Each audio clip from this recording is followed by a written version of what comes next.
I think JCPenney, this is not a shock here. The inevitable is just accelerated by what's going on.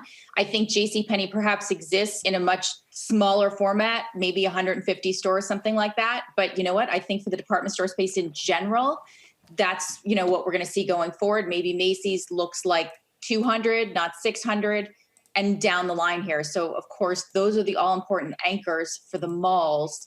So really the nature of retail is going to change as we see all of these really outdated formats be forced to shrink themselves in a very accelerated way because of the coronavirus.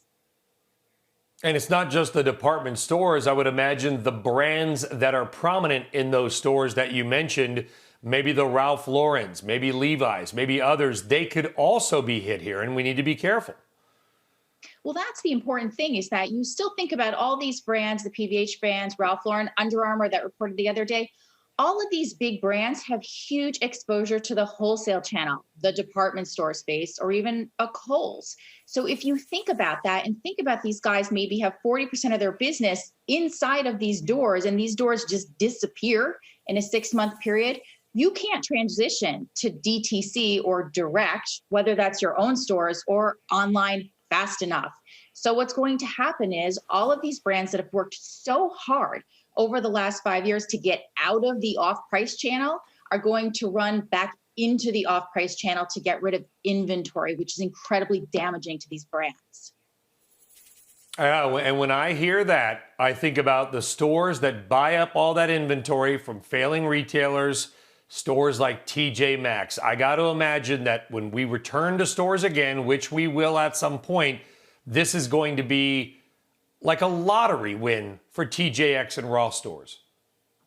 It will be, because if you think about TJ Maxx over the past years, they've done so well despite the fact that all these the good brands have said, listen, we don't want to be associated with you anymore. You're brand damaging. Now they turn around and say, please take us back. Under Armour alluded to that the other day, that their removal from the space is going to be a little slower. So TJX is going to say, hey, we'll give you pennies on the dollar for what you're offering, and we're going to turn around and sell that at a pretty good margin here. So they're absolutely a winner in this space. I got to imagine there is one upside for apparel, which you and I have talked about this on panels, on television. This multi-billion-dollar sort of used clothes industry, the Real and others that are not picking on the Real, was booming. I mean, it was on fire. And they said, that's the future of retail. I'm going to sell the good stuff in my closet because I don't want any more, but it's in good shape. What's going to happen to that industry, Stacey?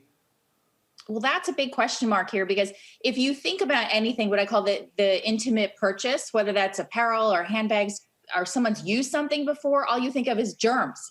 I mean, it's like the coronavirus world and the non-coronavirus world, two different places we're living in now. So those business models will definitely be under pressure, because, you think about, even you go into a store and try on new clothes. What are they doing? Some brands are not even allowing people to try on clothes in store.